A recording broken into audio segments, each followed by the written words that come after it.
तो हम लोग क्या पढ़ेंगे? त्रिकोणमिति यानी ट्रिग्नोमेट्री।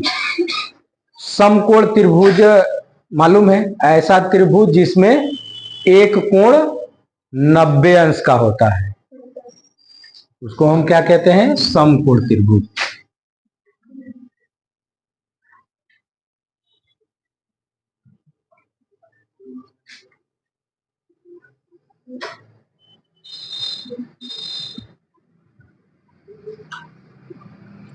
ये समकोण त्रिभुज है, इसमें एक कोण 90 अंश है, ठीक है।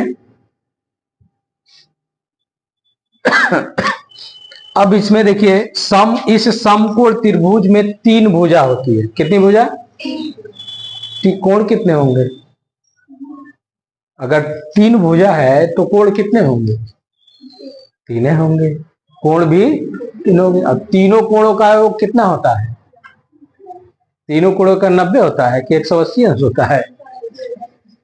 ठीक है, ये अकेले 90 अंश हो गया, तो ये शेष दोनों मिलाकर कितना होंगे? 90। ये दोनों मिलाकर 90 होंगे, है ना। यानी ये जब भी होगा दोनों न्यून कोण होगा। अगर एक कोण 90 है तो शेष 2 कोण क्या होंगे? न्यून कोण होंगे, यानी कि 90 से कम।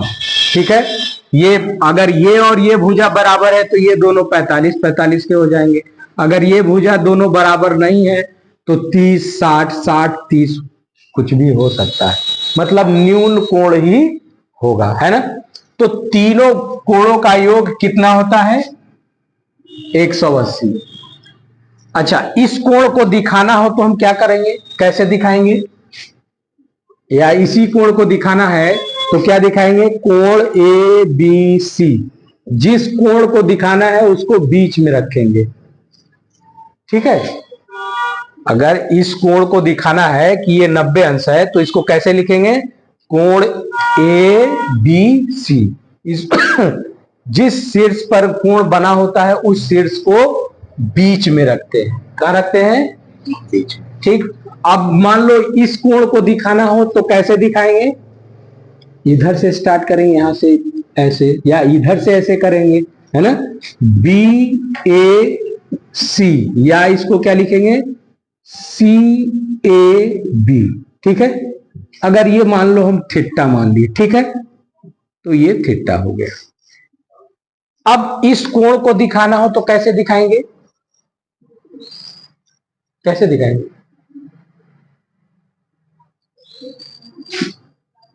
ए सी बी, ऐसे नहीं, ए सी बी, या इसको और क्या दिखा सकते हैं?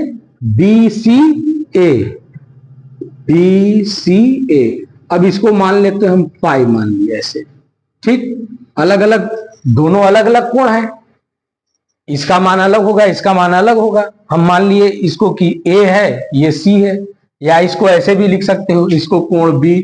अगर दूसरा चीज नहीं है तो ऐसे भी कोण बी भी दिखा सकते हैं। शीर्ष को, केवल शीर्ष को दिखा देंगे तब भी चलेगा, कोण ए, और इसको कोण सी, है ना।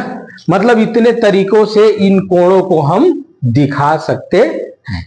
और इन तीनों कोणों का योग इसका तो 90 मालूम है, इन दोनों का मालूम नहीं है, तो तीनों कोणों का योग 180 होता है। यानी कोण ए प्लस कोण बी प्लस कोण सी बराबर 180 अंश। ये आपको ध्यान रखना है, ठीक। अगर ये समकोण त्रिभुज है तो इसमें से एक भुजा आपका लंब होगा। क्या होगा? लंब। और जिस भुजा पर यह खड़ा होगा, लंब होगा, वो भुजा क्या हो जाएगा? आधार। क्या हो जाएगा? आधार। और तीसरी जो बड़ी भुजा होगी इन दोनों से बड़ी होगी। समकोण त्रिभुज में तीसरी भुजा सदैव इन दोनों से बड़ी भुजा होती है। इसको हम लोग कहते हैं कर्ण। क्या कहते हैं? इंग्लिश में इसको परपेंडिकुलर कहते हैं, इसको बेस कहते हैं, इसको हाइपोटेन्यूस कहते हैं। ठीक है, तो ये समकोण त्रिभुज समझ में आ गया। अब इस समकोण त्रिभुज में अब ये मान लीजिए कि दो भुजा अगर मालूम है, कोई भी दो भुजा अगर मालूम है तो तीसरी भुजा आप निकाल सकते हैं।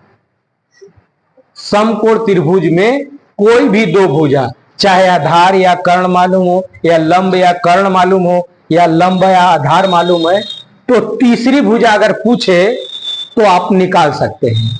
किस सूत्र से? याद है? मालूम है? पाइथागोरस प्रमेय से। किसे? तो पाइथागोरस प्रमेय क्या है, या पाइथागोरस सूत्र भी लिख सकते हो। पाइथागोरस प्रमेय है ना, प्रमेय ही सूत्र है, ठीक है ना।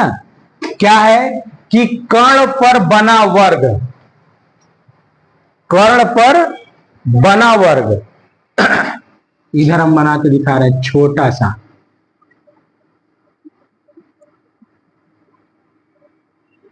ये जितना लंबा है उतना ही बड़ा ये भुजा वर्ग बना देते हैं।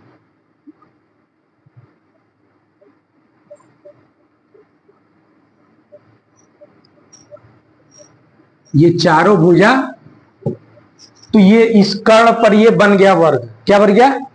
वर्ग। वर्ग समझ रहे हैं ना? वर्ग किसे कहते हैं? जिसकी चारों भुजाएं बराबर होती हैं। वर्ग किसे कहते हैं? जिसकी चारों भुजा बराबर होगी। तो ये कर्ण है, कर्ण की जितनी लंबाई है ये चारों की लंबाई उतना ही कर्ण के बराबर ही होगी। तो ये कर्ण पर बना वर्ग हो गया, ठीक। अब ये मान लो तुम्हारा लंब है, तो इस लंब पर वर्ग बना दीजिए, तो ये लंब पर बना वर्ग हो गया। क्या हो गया? लंब पर बना वर्ग। और ये कर्ण है, ये कर्ण पर बना वर्ग हो गया। अब उसी तरह आधार पर बना दीजिए, ये हो गया आधार पर बना वर्ग। किस पर? आधार पर बना वर्ग।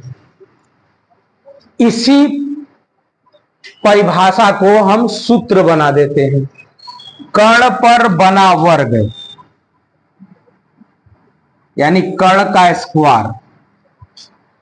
कर्ण का स्क्वायर का मतलब इस वर्ग का क्षेत्रफल। कर्ण का स्क्वायर का मतलब कर्ण पर बने वर्ग का क्षेत्रफल। क्षेत्रफल वर्ग का क्षेत्रफल बराबर क्या होता है? वर्ग का क्षेत्रफल बराबर क्या होता है? भुजा का स्क्वायर। तो अगर ये वाला ये वर्ग है ना, तो इसकी लंबाई कर्ण के बराबर है सबकी, है ना।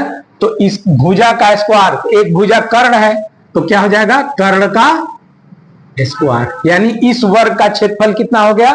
कर्ण का स्क्वायर। परिभाषा ये है, पाइथागोरस प्रमेय ये है कि कर्ण पर बना वर्ग, क्या?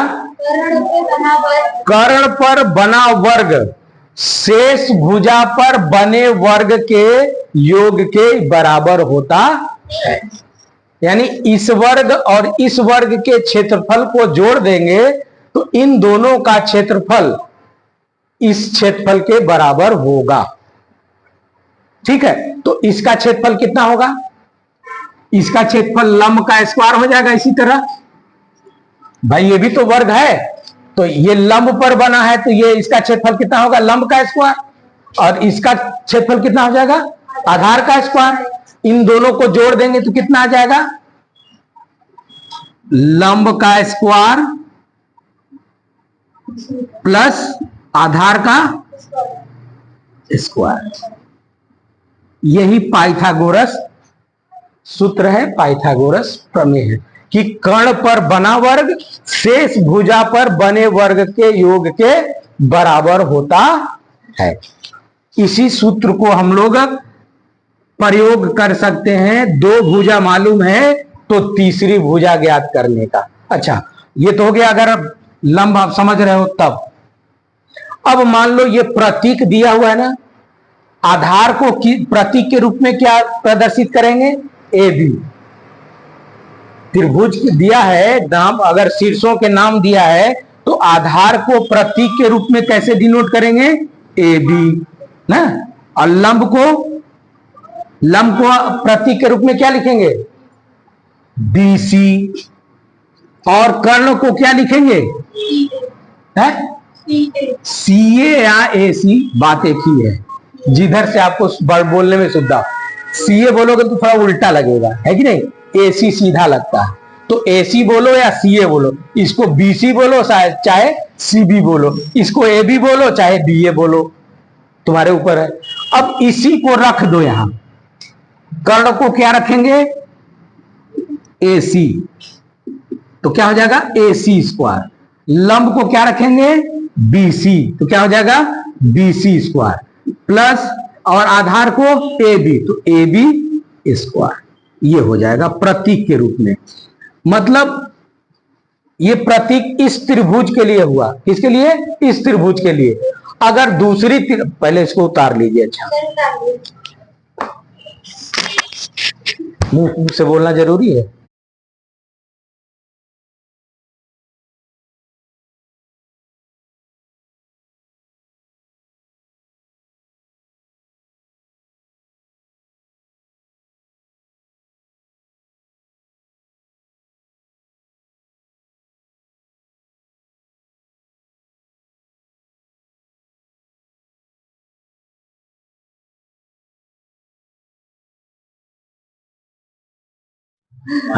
कुछ कोई तो ध्यान देने वाला हो।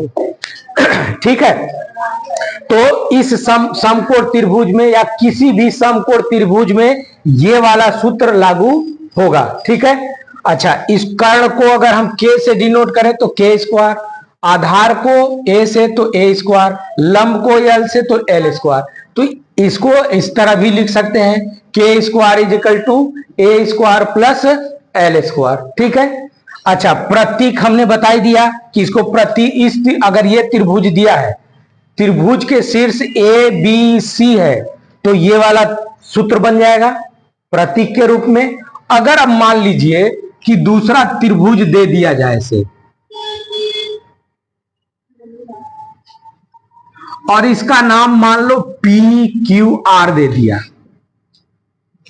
ठीक है, पी क्यू आर दे दिया, और इसमें इस वाले त्रिभुज में रहने दीजिए, तो इस वाले त्रिभुज में आपको प्रयोग करना है ये प्रतीक। कैसे करेंगे? इसमें सूत्र, ये प्रतीक बनाना है, ये सूत्र बनाना है। तो प्रतीक के रूप में सूत्र कैसे लिखेंगे बताइए? नहीं, यहां बताइए ना, बोल के बताइए।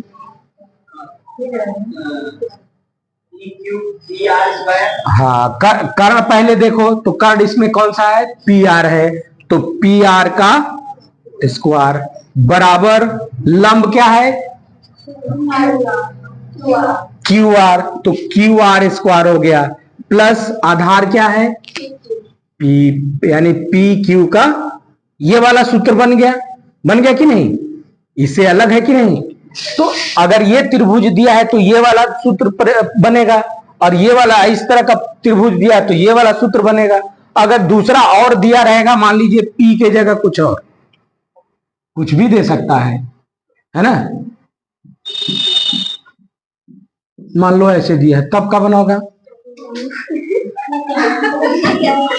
हाँ, कुछ भी दिया भाई, आमनीन कुछ भी दिया हो, हमको मतलब नहीं है, मतलब हमको फंडा से मतलब है। हाँ बोलिए, क्या बनेगा? है क का स्क्वायर और ख का स्क्वायर प्लस क ख का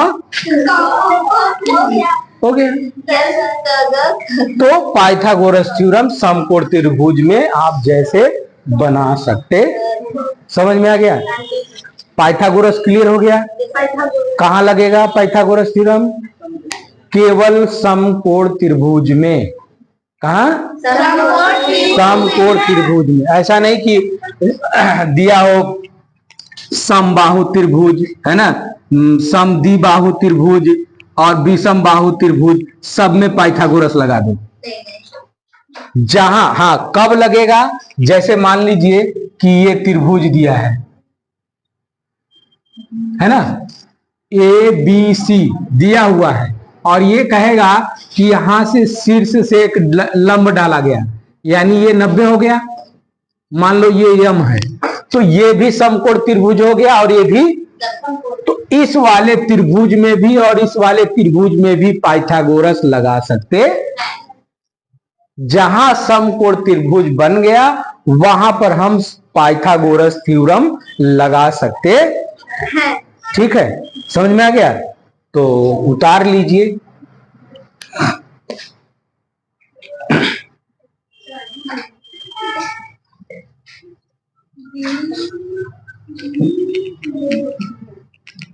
अगर समझ में आ गया तो इस वाले त्रिभुज में पाइथागोरस थ्योरम लगाने के लिए कौन सा ये सूत्र बनेगा? इस तरह का क्या सूत्र बनेगा जरा बता दीजिए। तो ये मिटा दूं ना?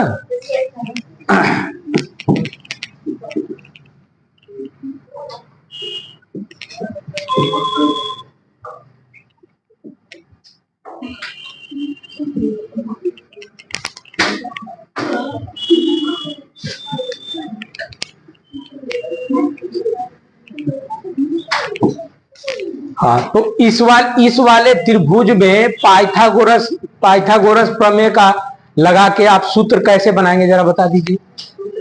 हाँ, कैसे बनेगा बताइए फट से। अपने कॉपी में कर लीजिए तब बोलिए, कॉपी में कर लीजिए तब बोलिए। हाँ, इसी तरह। और क्या, ये समकोण त्रिभुज हो गया ना, तो इसमें भी पाइथागोरस सूत्र बना सकते हैं और इसमें भी सूत्र बना सकते हैं। हाँ, अलग अलग नहीं तो एक ही में।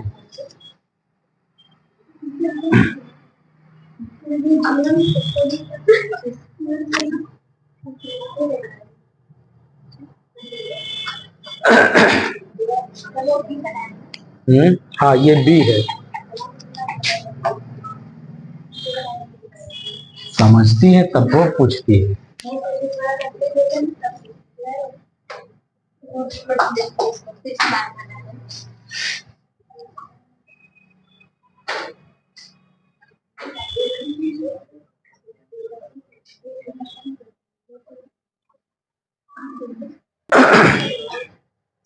देखिए, यदि समकोण त्रिभुज ए बी सी में ए बी बराबर 12 सेमी, बी सी बराबर 5 सेमी है, तो ए सी का मान ज्ञात कीजिए, है ना।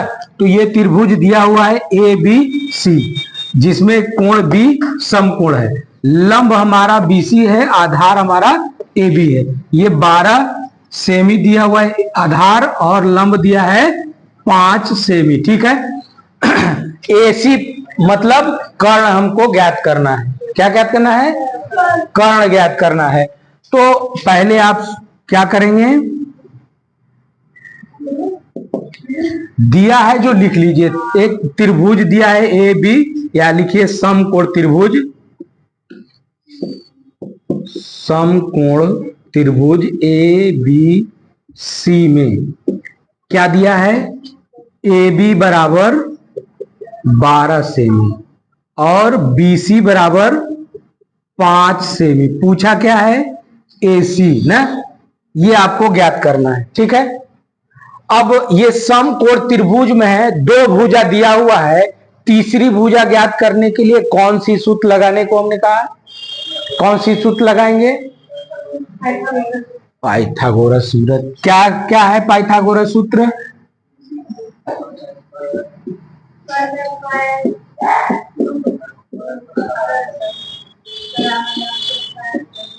सूत्र से। ठीक है।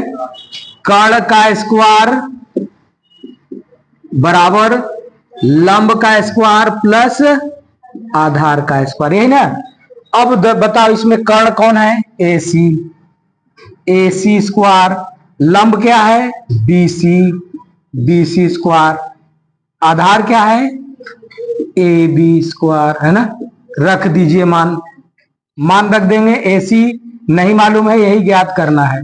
तो बी सी कितना है? 5, 5 का स्क्वायर, आधार कितना है? 12, 12 का स्क्वायर, 5 का स्क्वायर कितना होता है?